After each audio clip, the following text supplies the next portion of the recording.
Honorable Foreign Advisor, Government of the People's Republic of Bangladesh. May I have the honor to request His Excellency Mr. Mohammad Tawheed Hussain, Honorable Foreign Advisor of the Government of Bangladesh, to kindly deliver his remarks. Thank you. Friends from the media, good afternoon, Assalamu alaikum. It's a great pleasure for me to address you today at this joint press briefing with the United Nations Secretary General, His Excellency Mr. António Guterres. His Ramadan solidarity visit from 13 to 16 March 2025 comes with the 50th anniversary of our membership in the United Nations. This marks a historic moment for both Bangladesh and the United Nations, as the Secretary General himself is witnessing the formative stage of a new Bangladesh, following the supreme sacrifice of the July-August mass uprising that aspired for a just, democratic and inclusive society. The Ramadan solidarity visit is a tradition that Secretary General Guterres himself initiated and in his language to remind the true face of Islam. During the trying times, the Secretary General always stood up and expressed solidarity with the true endeavors for discrimination-free, peaceful, democratic society. And so, this visit is significantly meaningful for the government and for the future of Bangladesh. He also expressed his full solidarity with the Rohingya people and vowed to work for their repatriation to Myanmar with dignity, security, and rights.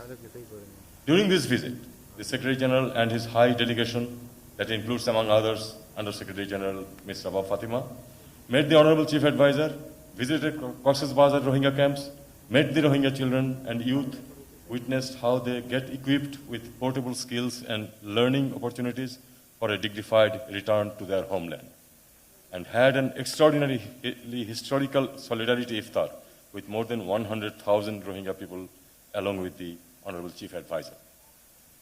To understand the people's aspirations of the future Bangladesh, the Secretary General graced 3 meetings with youth, civil societies, as well as with members of the reform commissions whose contribution are paving the way for July Charter, the blueprint for country's democratic transition, and draw a political, judicial, electoral, administrative, anti-corruption, and police reforms.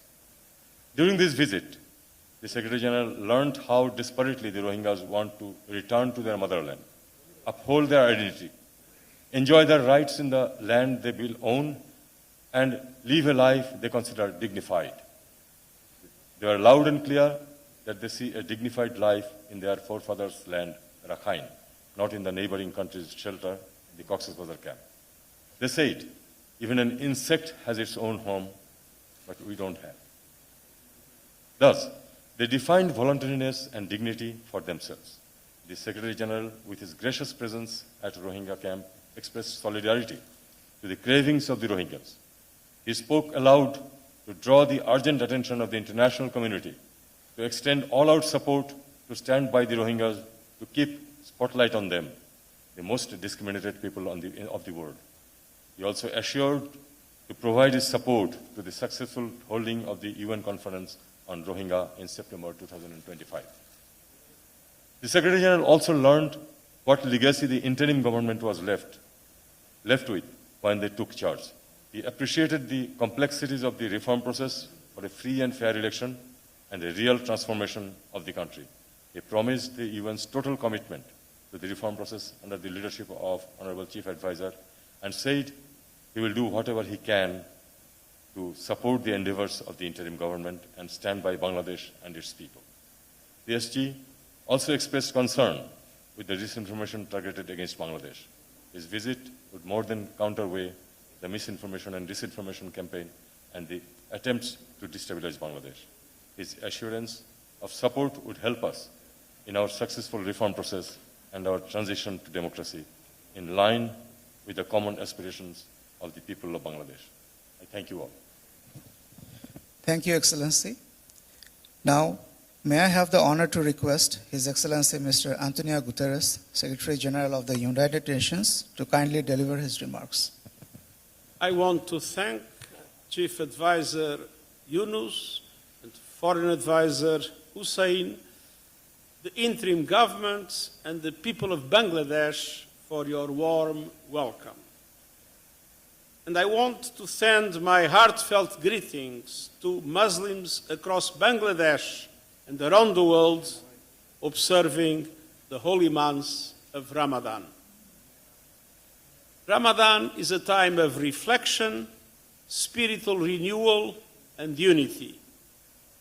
Every year, I undertake a solidarity visit and spend time with Muslim communities living in difficult circumstances to observe the fast with them and to help shine a global spotlight on their plight. This year, I decided to come to Bangladesh to express my solidarity with Rohingya refugees and the Bangladeshi people that host them. Fasting and having an iftar together with the Bangladesh communities and the Rohingya communities are the proof of my deep respect for the religion and the culture they represent. And I had an extremely moving visit to Cox's Bazar yesterday. Ramadan reminds us of the universal values that connect humanity: compassion, empathy, and generosity. And Bangladesh is a living symbol of these values through your commitment to peace, development, and humanitarian relief. Bangladesh is among the largest contributors to United Nations peacekeeping. And I want to pay tribute to the sacrifices and dedication of Bangladeshi peacekeepers who serve in some of the most difficult and dangerous environments in the world. I'm particularly pleased to be in Bangladesh at this important moment in your national journey. As the country undergoes a significant transition under the leadership of Chief Advisor Yunus, I recognize the people's hope for a future of greater democracy, justice, and prosperity.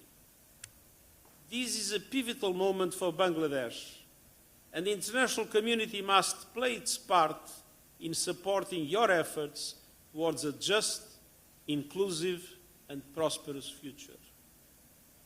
As the country undergoes important reforms and transitions, I want to assure you that the UN stands ready to assist in fostering peace, national dialogue, trust, and healing.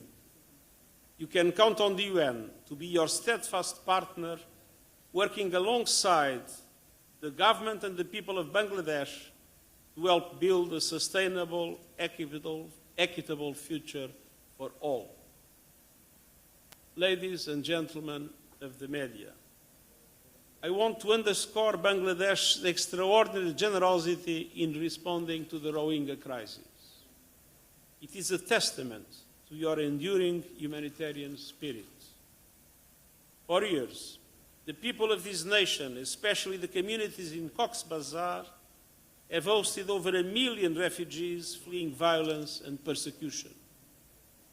By offering Rohingya refugees sanctuary, Bangladesh has demonstrated solidarity and human dignity, often at significant social, environmental, and economic cost. The world must not take this generosity for granted.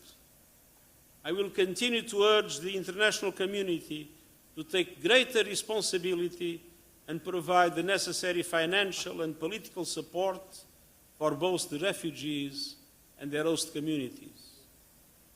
But, as I mentioned yesterday in Cox's Bazar, we are on the verge of a deep humanitarian crisis. With the announced cuts in financial assistance, we are facing the dramatic risk of having only 40% in 2025 of the resources available for humanitarian aid in 2024. This would have a terrible consequence, starting with a drastic reduction of food rations. That would be an unmitigated disaster. People would suffer and people would die. I strongly appeal to the international community to allow us to avoid this tragedy. More funding is absolutely essential to guarantee the minimum support to the Rohingya population in Bangladesh. And the United Nations is fully committed to working with Bangladesh and others in finding a lasting solution to the Rohingya crisis that enables their safe, voluntary, dignified, and sustainable return to Myanmar, as all the Rohingyas I met yesterday expressed clearly. I know the planning is also underway by UN member states for a high-level conference on the situation of Rohingya Muslims and other minorities in Myanmar. We know the situation there continues to deteriorate. The escalation of violence and human rights violations across Myanmar, including in Rakhine State, are causing civilian casualties and driving displacement internally and across borders. I call on all parties in Myanmar to exercise maximum restraint, prioritize the protection of civilians in accordance with international humanitarian law, and prevent further incitement of communal tension and violence, paving the way for democracy to take root and creation of the conditions for the dignified return of the Rohingya community. Ladies and gentlemen of the media, as we come together in these sacred months of Ramadan, it is more important than ever to focus on solidarity and shared humanity. In this spirit, we will continue standing with the people of Bangladesh as you navigate the challenges and opportunities ahead. Once again, I'm deeply honored to share this moment with you. May this Ramadan bring peace, blessings, and renewed hope to all, and I thank you. Thank you, Excellency. Dear friends from the press and media, honorable dignitaries will now take questions from the floor. However, due to paucity of time, we have to limit the number of questions to 4. May I also request you to please be precise and brief while asking your questions. Thank you.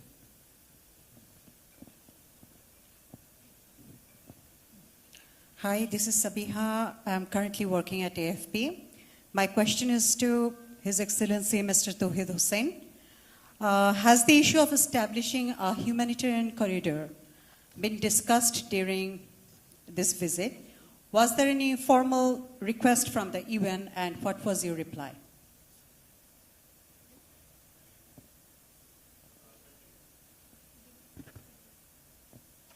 It's okay? Thank you. These are things that actually have been going on in our interaction with the international community, and particularly the UN. In particular, this was not discussed with the Secretary General.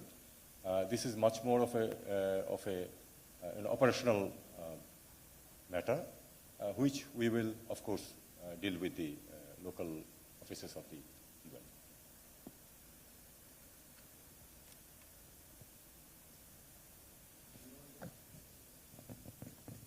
May I kindly request to ask the second question?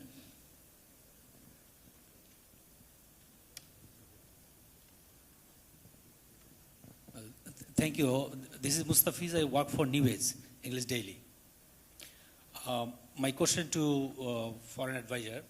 His Excellency UN Secretary General said yesterday that solution to Rohingya crisis must be found in Myanmar, and its primary solution is in return of Rohingyas to their homeland Myanmar in a safe, dignified, and voluntary manner.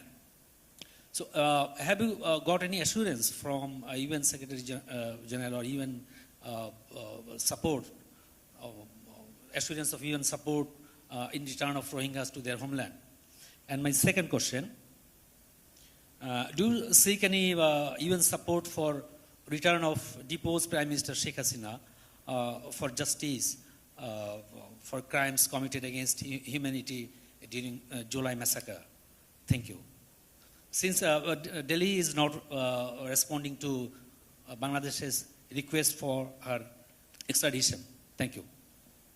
Let me start with the second question, which is that we have not discussed this with His Excellency the Secretary General.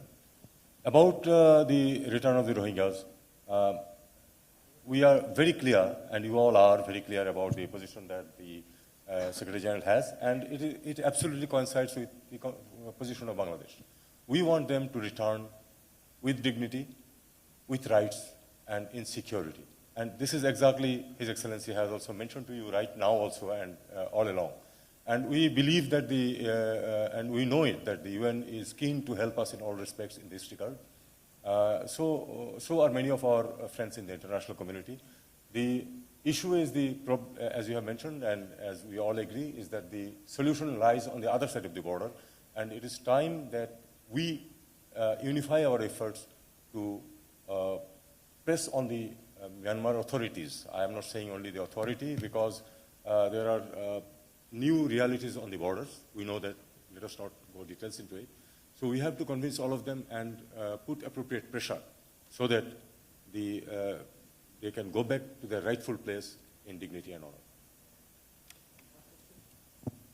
May I request to kindly ask the third question?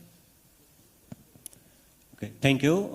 I am Mohiuddin Alamgir. I am working with the Daily Star. Yeah, excuse me here. My question is for His Excellency, UN Secretary General. As you mentioned, there is an escalation of violence in Myanmar, particularly in Rakhine. And our foreign advisor also have mentioned there is a new realities in the border, in our border. But my question is that how do you address the famine-like situation in Rakhine? Do you think this instability in Rakhine by any way will affect respectful, peaceful, and dignified repatriation of Rohingyas? What's your take on the issue? The present situation is a situation in which there is heavy fighting between the Myanmar army and the Arakan army. And obviously, in these circumstances, it would be extremely difficult to have an immediate dignified return of the Rohingya refugees. It is absolutely essential to mobilize the whole of the international community, all the neighbors, not only Bangladesh, all the neighbors of Myanmar, to put pressure to make things move in relation to the need to find a solution, starting by ceasing the violence and at the same time creating the mechanisms of dialogue leading to a true democratic solution in Myanmar that would naturally facilitate the return of the Rohingya refugees. At the same time, we need to intensify the humanitarian aid inside Myanmar to create the conditions for that return to be successful. And that is the reason why one of the discussions we had was about the possibility, if circumstances allow, to have also humanitarian aid channeled from Bangladesh. But that is obviously a matter that would require the authorization and the cooperation of the parties. May I request you to kindly ask the last question of the briefing?